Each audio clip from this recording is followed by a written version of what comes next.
এক মহাগিরিঙ্গি শুরু হইতেছে। এই মহাগিরিঙ্গির গল্প আজকে করব। এই সিডিটা দেখেন, বাংলাদেশ সরকারের বিদ্যুৎ, জ্বালানি এবং খনিজ সম্পদ মন্ত্রণালয়ের চিঠি, তারিখ 12 আগস্ট।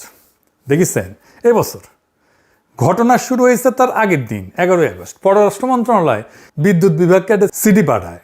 ভারতের সঙ্গে দ্বিপাক্ষিক সম্পর্কের 9টা বিষয়ে হালনাগাদ তথ্য আর মতামত চায়। 11 তারিখে জমা দিতে কয় যে 12 তারিখের মধ্যে একদিন সময়। তাড়াহুড়া দেখেছেন যেন ঘোড়া বেঁধে আসিছে। তালিকাটা বিদ্যুৎ বিভাগের বানানো না, তালিকাটা পররাষ্ট্র মন্ত্রণালয়। অর্থাৎ এইটা বিদ্যুৎ খাতের কোনো আভ্যন্তরীণ কাজ না। তাহলে এটা পররাষ্ট্র মন্ত্রণালয় কেন জানতে চাইতেছে? এটাই কারণ, এটা কূটনৈতিক বৈঠকের এজেন্ডা সাজাইতেছে আমাদের পররাষ্ট্র মন্ত্রণালয়। আর যেহেতু অতি ধুরন্ধর ডক্টর খলিলুর রহমান আমাদের পররাষ্ট্রমন্ত্রী, তাই ঘটনাটা আমাদের একটু খুঁটায় খুঁটায় দেখা দরকার। কি গিরিঙ্গি বাতাইতেছে কে জানে। আসেন গিরিঙ্গিটা আমরা খুঁজে দেখবো। যেটি যায় সেটি একটা গিরিঙ্গি বাধায় আসে। ইউনুস সরকারের আমলে আমেরিকার ট্যারিফের চুক্তি করতে গেছিল, গিরিঙ্গি বাধায় এসেছে। এটিও গিরিঙ্গি বাধায় আসবে। তো কই গিরিঙ্গি বাধাতে পারে সেটা দেখাইতেছি। 9টা পয়েন্টের মধ্যে এই যে খ পয়েন্টটা পড়ে শোনায়, transmission line of 765 kV of Katihar Parbatipur Baranagar. মানে হইতেছে ভারতের বিহারের কাটিহার থেকে বাংলাদেশের পার্বতীপুর হয়ে আসামের বরানগর পর্যন্ত একটা 765 কিলো ভোল্টের সঞ্চালন লাইন ইন্ডিয়া বানাবে। সবচেয়ে হাই ভোল্টের, কিন্তু ভেরি হাই ভোল্টের। নামগুলো আছে না, লাগতেছে ম্যাপে দেখাই। কটিহার হইতেছে ইন্ডিয়ার বিহারে, আমাদের পশ্চিমে। পার্বতীপুর আমাদের দিনাজপুরে, আমাদের নিজেদের ঘরে। বরানগর হইতেছে ভারতের আসামে, আমাদের পূবে। তো এডিটে সে এবার লাইনটা টেনে দেখান। ভারত থেকে বাইর হইয়া সিস্টেম করে বাংলাদেশে ঢুকলো, বাংলাদেশ পার হয়ে আবার সিস্টেম করে ইন্ডিয়াতে ঢুকলো, তাই না? কেন শুরু ইন্ডিয়াত, শেষ ইন্ডিয়াত, মাঝখানে শুধু আমরা কেন দুধবাদ? ইন্ডিয়ার জিনিস ইন্ডিয়ায় নিল, আমরা এটি কি কামে? এটি আসেন এটা একটু বুঝে দেখি। লাইনটা কিসের? উত্তর পূর্ব ভারতের ইলেকট্রিসিটির জন্য। আর উত্তর পূর্ব ভারত ওই বিদ্যুৎ কোথা থেকে পাবে? এটা বাদ থেকে পাবে। অরুণাচল প্রদেশে ইন্ডিয়া কয়েক ডজন পানি বিদ্যুৎ প্রকল্পের পরিকল্পনা করে রাখিছে অনেকদিন আগে থেকে। নদীতে বাদ দিয়া ইলেকট্রিসিটি বানাবে, আর সেই ইলেকট্রিসিটি আমাদের দেশের মধ্যে দিয়া সিস্টেম করিয়া শর্টকাট মেরিয়া ইন্ডিয়া নিয়ে যাবে। তো সেই বাদগুলো বসেছে কোন নদী জানেন? এই নামগুলো একটু উদ্ভট। সিয়াং, দিবাং, সুবানসিরি, ব্রহ্মপুত্র, যমুনা। সিয়াং, দিবাং, সুবানসিরি, এই 3টা নাম মনে রাখেন। এই 3টাই ব্রহ্মপুত্রের প্রধান উপনদী। এদের পানি আসামে যে ব্রহ্মপুত্র হয়, কুড়িগ্রাম দিয়ে আমাদের দেশে ঢুকে যমুনা হয়। তার মানে যে পানিটা আমাদের যমুনা নদীতে আসার কথা ছিল, সেটা উজানে আটকে দিয়ে বিদ্যুৎ বানানো হবে। আর সেই বিদ্যুৎ আমাদের মাথার উপর দিয়ে ইন্ডিয়া চলে যাবে। পানিও আমরা পাবো না, বিদ্যুৎও আমরা পাবো না, কিন্তু আমরা রাস্তাটা দিব। আর এটা নিয়ে এজেন্ডা বানাইতেছে আমাদের পররাষ্ট্র মন্ত্রণালয়। কি মচৎকার কথা! এরা আমাদের কোনো লাভ আছে? নাই, ফুটা পয়সাও লাভ নাই, ক্ষতি। আসেন ক্ষতিগুলো দেখতেছি একটা একটা করে। আপনার নদীর পানি আটকায় বাঁধ হবে, সেই পানি আটকায় বিদ্যুৎ হবে, সেই বিদ্যুৎ ইন্ডিয়া যাবে আমার মাটির শর্টকাট দিয়া। এখানে শেষ না, বিদ্যুৎ সঞ্চালন লাইন আপনি বেনে দিবেন, লোন নিয়ে ইন্ডিয়ার জন্য আপনি বেনে দিবেন, আর ইন্ডিয়া আপনাকে সঞ্চালন ভাড়া দিবে, সেটা দিয়ে আপনি শোধ করবেন ওই ঋণ। আর এইটা নিয়ে এজেন্ডা বানাইতেছে আমাদের পররাষ্ট্র মন্ত্রণালয়। আপনি ভাড়াও খাইবেন, আর যে আপনার মারলো তার ভাড়াও দিবেন।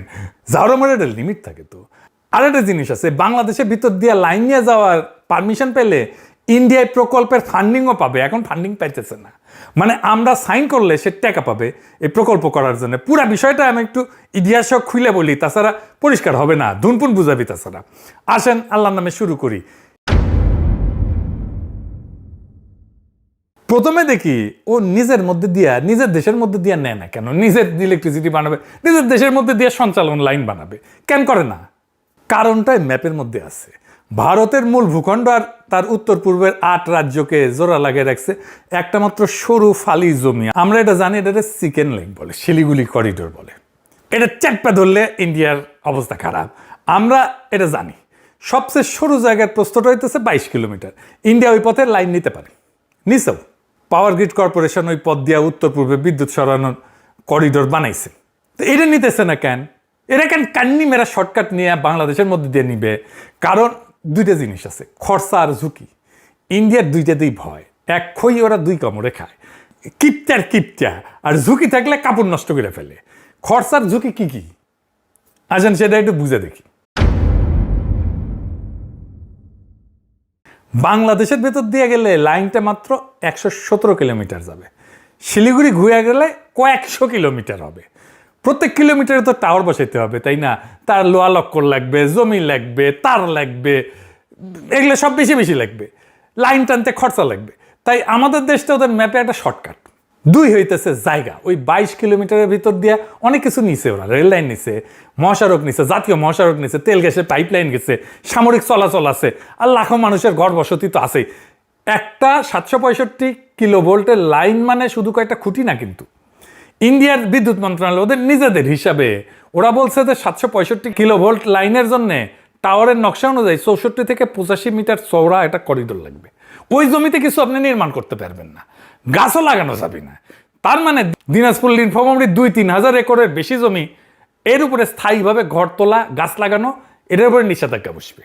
তো এই 3000 একর জমি চিকেন নেক থেকে আর সরাইতে চায় না সে, কারণ জায়গা তো কম। ওটা আরো 3000-এর বেশি জায়গা লাগবে, কারণ লাইন তো বেশি দূর হয়ে যাবে। এটা মাত্র এটা কয়েকশো কিলোমিটার ধরে যাবে। তো ওই জায়গা দিয়ে সে নিতে চায় না, জায়গা নষ্ট করতে চায় না, ওই চিকেন নেকের জায়গা। এর উপরে আছে টাওয়ার যেটি বসবে, ওটা তো খুঁটি থাকে, 4টা পায়া থাকে বা 6টা পায়া থাকে, যেটাই হোক, সেই জায়গায় কংক্রিট বসে খুঁটি বসবে, তাই না? আপনি চাষও করতে পারবেন না ওই জায়গাতে। তারপরে পার্বতীপুরে সাবস্টেশন বসবে তো একটা, তার জন্য জমি অধিগ্রহণ করবে কয়েকশো একর জমি, বুঝেছাও?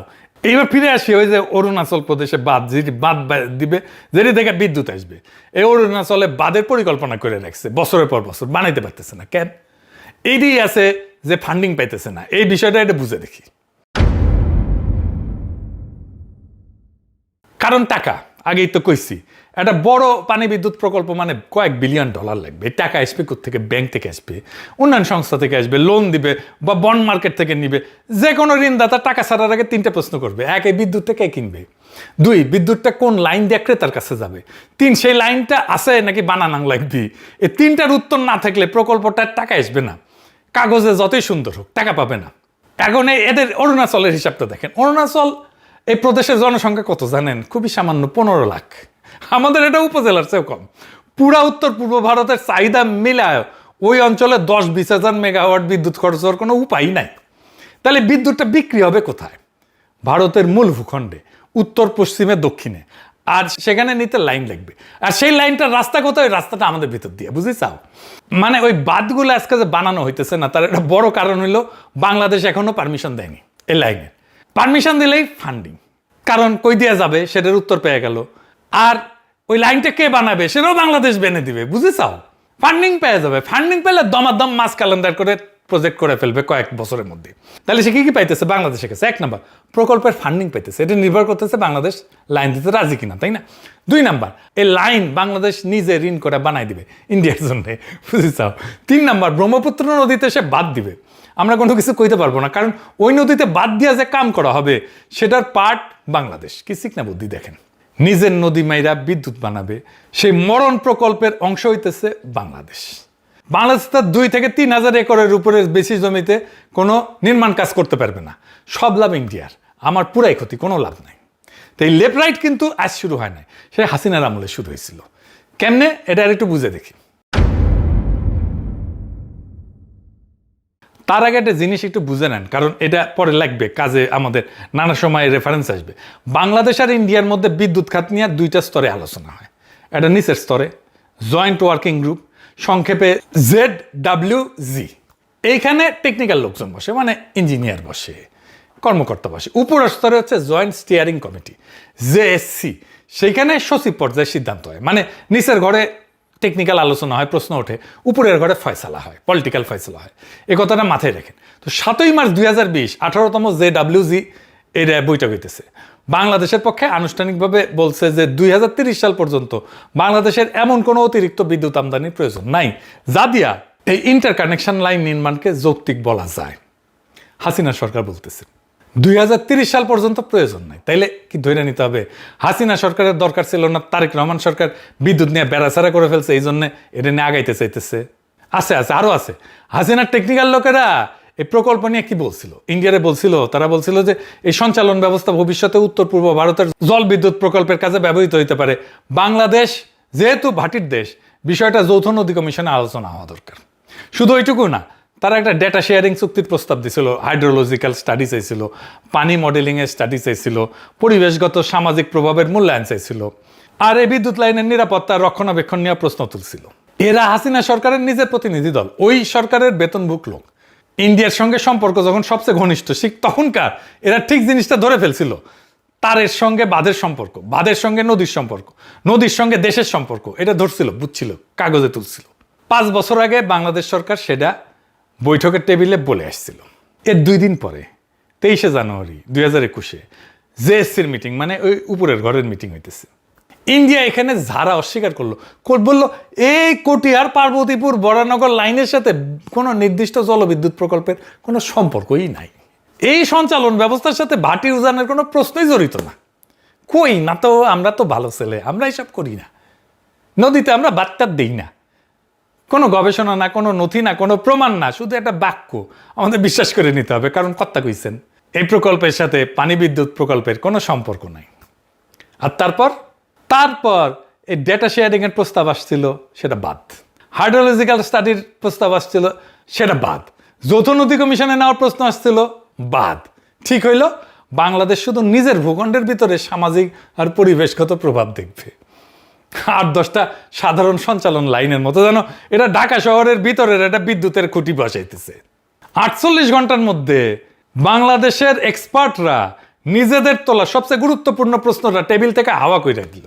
নিচের ঘরে যে প্রশ্নটা উঠছিল সেটা উপরের ঘরে যে মুছে গেল। আর কে মুছলো?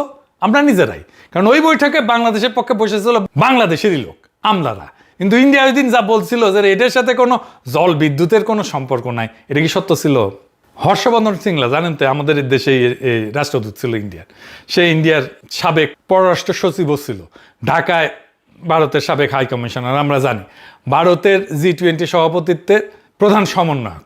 নভেম্বর 2022 উত্তর পূর্ব ভারত এক সম্মেলনে প্রকাশ্যে বলছে, বাংলাদেশে রুট করলে শিলিগুড়ি করিডোরের এই সঞ্চালন লাইনের চাপ কমবে, আর সেটা উত্তর পূর্বের উপকারে আসবে। উত্তর পূর্বের উদ্বৃত্ত বিদ্যুৎ বের করার জন্য চিকেন স্ন্যাকের যানজট কমানো দরকার। এই কথাটা নিজে জোর দিয়ে বলছেন। আর সবচেয়ে গুরুত্বপূর্ণ কথাটা তার পরের বাক্যে বলছে, উত্তর পূর্বের উদ্বৃত্ত বিদ্যুৎ ভারতের বাকি অংশে সরানো যাবে। আর তারিখটা দেখেন, নভেম্বর 2022। 2021 সালের জানুয়ারিতে জেএসসিতে যখন ইন্ডিয়া বলল কোনো সম্পর্ক নাই, তার মাত্র 22 মাস পরে সাবেক পররাষ্ট্র সচিব প্রকাশ্যে মঞ্চে সম্পর্কটা নিজে কয়ে দিল। মানে ইন্ডিয়া মিছা কথা বলছিল। এটা চোখে চোখে মিছা কথা বলে।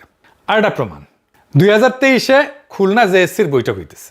বৈঠকের পরে ফোনদের আলো লিখলো, সরকারি সূত্র তাদের কি বলছে যে ভারত কটিহার পার্বতীপুর বরানগর প্রকল্পের আওতায় করিডোর চাইতেছে। আর ইন্ডিয়ার পরিকল্পনা হইল বিভিন্ন নদীতে বাঁধ দিয়া বিদ্যুৎ উৎপাদন করা এবং বাংলাদেশকে করিডোর হিসেবে ব্যবহার করিয়া সেই বিদ্যুৎ উত্তর পূর্ব থেকে ভারতের অন্য অংশে নিয়ে যাওয়া। এইবার 2টা বাক্য পাশাপাশি রাখেন।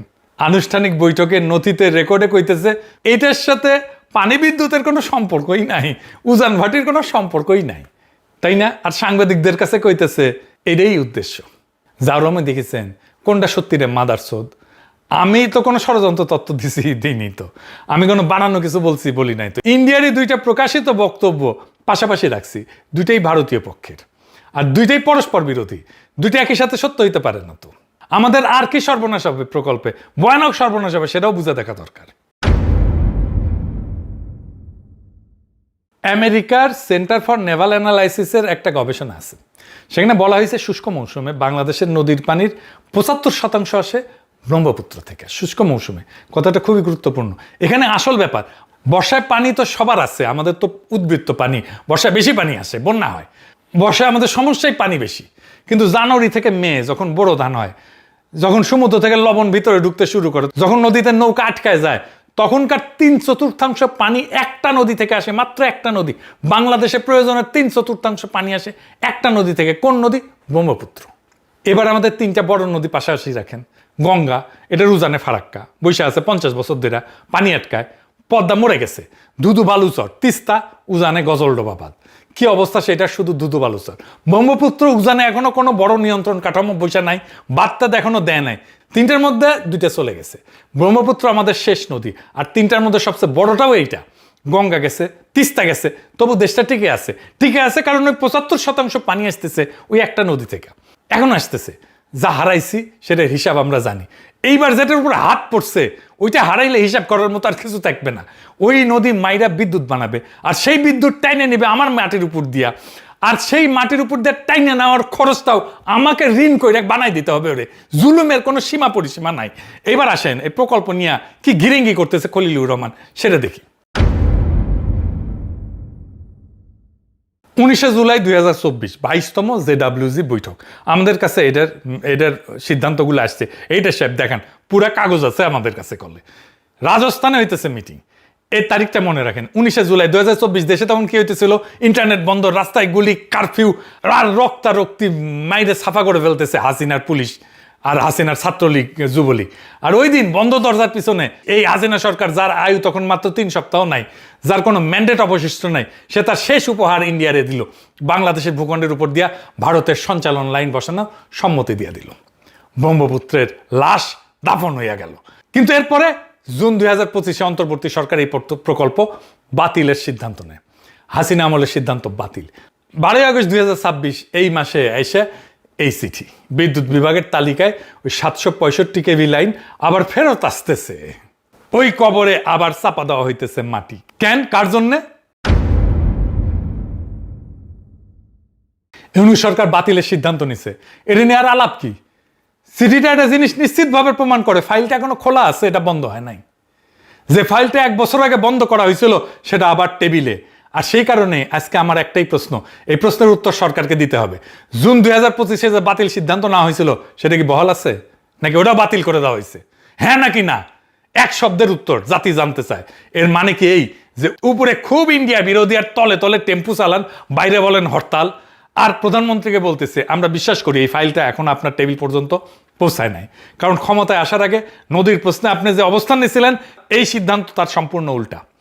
যদি না জানা থাকেন এখন জানলেন, আর যদি জানা থাকেন তাহলে জাতিকে জানান, কারণ ইতিহাসে এই সিদ্ধান্তটা কোনো সচিব বা কোনো মন্ত্রীর নামে লিখবে না, ইতিহাস লিখবে সরকারের নামে, আপনার নামে। খলিলুর রহমান উড়াল দেবে, আপনার গায়ে কালি লেগে থাকবে চিরজীবন। আমাদের হাতে ভারতের বিরুদ্ধে ব্যবহার করার কয়টা মাত্র কার্ড আছে। সত্যি কথা বলি, খুব কম কার্ড আছে। বাণিজ্য ভারসাম্যে আমরা পিছিয়ে আছি, কূটনীতিতে আমরা ছোট দেশ, সামরিকভাবে তো তুলনাই হয় না। কিন্তু একটা জিনিস আমাদের আছে, সেটা টাকা দিয়ে কেনা যায় না, সেটা হইতেছে ভূগোল। ওই 22 কিলোমিটারের সংকীর্ণ চিকেন নেক আমাদের হাতে একটা কার্ড তুলে দিছে, যেটা ভারত চাইলেও তৈরি করতে পারবে না। এই একটাই কার্ড আছে। আর 2026 অগাস্টে বিনামূল্যে সেই কার্ডটা যদি খরচা করে ফেলেন, মানে ডিসেম্বরে গঙ্গার আলোচনায় খালি হাতে বসবেন তাইলে। আর মনে রেখেন, এই কার্ড একবারই খেলা যায়। লাইন একবার বসে গেলে সেটা তুলে নিতে পারবেন না। ইস্পাতের টাওয়ার তুলে ফেলা যায় না, চুক্তি বাতিল করা যায় না, ক্ষতিপূরণ মামলা হয়ে যাবে। এটা এমন একটা সিদ্ধান্ত যার কোনো ফেরত পথ নাই। জনগণের দাবি খুব সিম্পল, দুইটা। এক, সরকার আনুষ্ঠানিকভাবে জানাক জুন 2025 বাতিল সিদ্ধান্ত বহাল আছে কিনা। 2, এই সিদ্ধান্ত মন্ত্রণালয়ে হবে না, এটা সংসদে যাবে। যে সিদ্ধান্তে 54টা অভিন্ন নদীর ভবিষ্যৎ জড়িত, সেটা কয়েকজন কর্মকর্তা আর একজন মন্ত্রীর সইয়ের বিষয় হইতে পারে না। পানি নিরাপত্তা বিদ্যুৎ মন্ত্রণালয়ের এখতিয়ারেই পড়ে না, পররাষ্ট্র মন্ত্রণালয়ের এখতিয়ারে পড়ে না, এটা জাতীয় সংসদের এখতিয়ারে পড়ে, এটা জনগণের সার্বভৌম এখতিয়ারে পড়ে। ইন্ডিয়ার এই বিদ্যুৎ করিডোর হবে না, এটা আমরা হইতে দেব না। Case finish. দেশটা কারো বাপের না। কোনোভাবে যদি বিদ্যুৎ করিডোর হয়, আগুন জ্বলে উঠবে দেশে। আগেই কয়া রাখলাম, ইনকিলাব জিন্দাবাদ, আজাদি জিন্দাবাদ।